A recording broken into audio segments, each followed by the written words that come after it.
Hey guys, welcome back to the channel. In today's video, let's talk about the best method to handle taxes for Cash App income. Alright, so the best method to handle taxes for Cash App income is to assume that every business or freelance payment is taxable unless proven otherwise. So start by keeping accurate records of all incoming payments, including dates, amounts, and of course the reason for each transaction. Use business notes and maintain a separate log or spreadsheet, to categorize income and expenses. You want to set aside a percentage of every payment for taxes so that you are not caught unprepared later. Do not rely on Cash App alone for tax summaries. Instead, you can track your income independently through the year.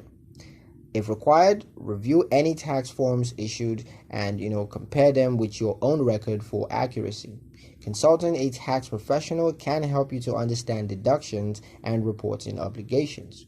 Proper preparation prevents surprises and keeps your finances compliant and stress-free. But that's pretty much it for the video, guys. Hope you liked it. Hope you found the information here useful enough.